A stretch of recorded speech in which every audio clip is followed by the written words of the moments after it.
नमस्कार दोस्तों मुझे ये तो याद नहीं है कि इमीडिएटली फौरी तौर पर याद नहीं आएगा, लेकिन लोकप्रिय एक उर्दू शायर का एक कलाम है, वो गज़ल है पूरी। और उस गज़ल का एक शेर है कि ढूंढ उजड़े हुए लोगों में वफ़ा के मोती, कि ढूंढ उजड़े हुए लोगों में वफ़ा के मोती, ये ख़ज़ाने तुझे मुमकिन है ख़राबों में मिले। और मित्रों, ये एक वस्तु स्थिति ये है कि मैं जिस शख्सियत के बारे में आज आपसे बहुत सारी बातें साझा करना चाहता हूँ, उसको हम हर साल याद करते हैं, लेकिन इस साल छूट ना जाए पर्वों के इस मौसम में, या सियासत या राजनीति के शोरो गुल में कहीं इन शख्सियतों का ज़िक्र छूटना नहीं चाहिए। आज मैं आपको थोड़ा सा कुछ ज़िंदगी के कुछ पहलू उस महान गायिका के साथ उसके बारे में कुछ जानकारी आपस में बांटकर मैं आपके सामने पेश करना चाहता हूँ, दोहराना चाहता हूँ। पहले भी कई बार बात हो चुकी है, और वो है बेगम अख्तर। बेगम अख्तर को बिल्कुल जैसे हम मलकाए तरन्नुम कहते हैं, तो मलकाए गज़ल की बात जब होती है या मलकाए ठुमरी की बात होती है, तो उस वक्त संगीत की दुनिया में, कला की दुनिया में बेगम अख्तर का ही नाम उभरता है। बेगम अख्तर की ज़िंदगी बहुत त्रासदियों से भरी रही। आरंभ में बड़ी मुश्किल से वक्त काटा। जिस माँ ने इसको पाला पोसा, अपनी बेटी को और माँ को, ये था कि ये बेटी कहीं और चली जाए इस संगीत की दुनिया से, ताकि वो इस चक्कर में ना पड़े, और किसी जगह जाएगी तो वहाँ किसी या तो दरबार की शोभा बनेगी, या किसी अच्छे घराने में इसका निकाह हो जाएगा और ये अपनी ज़िंदगी आराम से काट पाएगी। लेकिन बच्ची का हठ है कि वो संगीत की दुनिया नहीं छोड़ेगी, क्योंकि संगीत और कला जो है उसकी परिवार की ज़िंदगी का एक अहम हिस्सा, एक महत्वपूर्ण अंग रही है, और उसको छोड़ना नहीं चाहती। अब उसको छोड़ना नहीं चाहती तो फिर माँ सोचती है कि जब इसने इसी क्षेत्र में रहना है, कला की दुनिया में रहना है, तो कम से कम इसे प्रशिक्षण तो ठीक ढंग से दिलवाऊँ। ऐसा तो ना हो कि कला की दुनिया में आकर भी ये कला की रुसवाई का, कला की बदनामी का एक कारण बन जाए, वजह बन जाए, वो नहीं मैं करूँगी।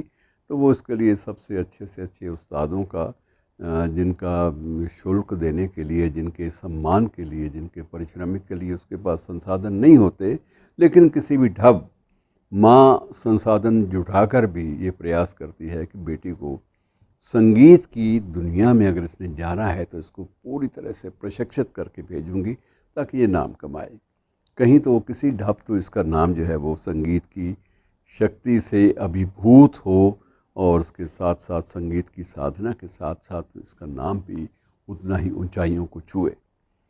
और मित्रों, होता यह है कि इसको प्रशिक्षण दिया गया। प्रशिक्षण के बाद पहली बार इसे जब अवसर मिला बेगम अख्तर को, तो पहली बार इसको ये अवसर तब मिला जब कोलकाता में एक बार बहुत बड़ा समारोह हर वर्ष होता था, और उस समारोह में एक संयोगवश कहिए या दैव योगवश कहिए कि जो नामी कलाकार जिनके नाम को वो संगीत समारोह समर्पित होता था, वो उस बार सभी लोग नहीं आ पाए।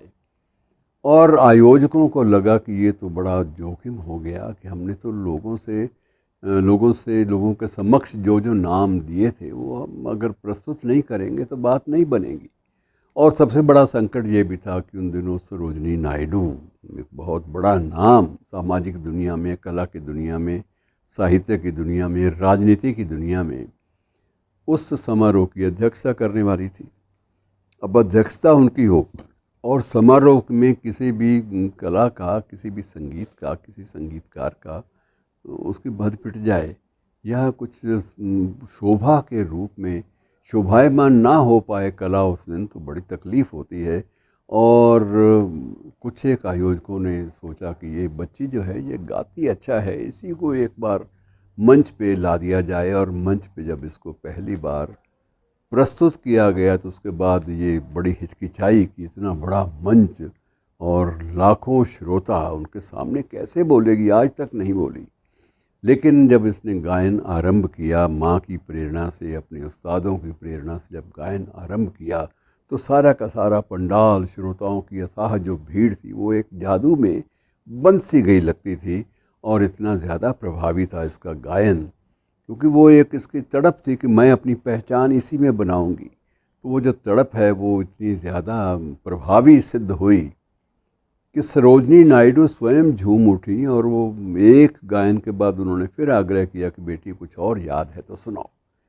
और उसको और भी सुनने पर बार बार जब सरोजनी नायडू जैसी शख्सियत जब आग्रह करेगी तो उसका निश्चित रूप से बात ही और होगी। तो ये जो है ये किया गया, सारा कुछ हुआ। और उसके बाद मित्रों, जो जिस विशेष बात पे मैं आपका ध्यान भी बांटना चाहता हूँ कि सरोजनी नायडू इतनी ज़्यादा प्रभावित हुई कि उसने एक बहुत सुंदर साड़ी अपने ब्रीफ केस में से निकाल कर इसको वहाँ सबके सामने पहनाई। तो उसकी विशिष्ट पहचान बेगम अख्तर की उस दिन, ये बेगम अख्तर नाम तो बाद में हुआ विवाह के बाद, लेकिन उसकी पहचान उस दिन स्थापित हो गई। और भविष्य में ये तय हो गया कि जब भी उस समूचे क्षेत्र में, बंगाल के क्षेत्र में या किसी भी आसपास क्षेत्र में या उत्तर प्रदेश के फैज़ाबाद के आसपास कहीं भी फैज़ाबाद की इस बच्ची को प्रस्तुत किया गया तो ये निश्चित हो जाएगा कि वह समारोह सफल रहेगा।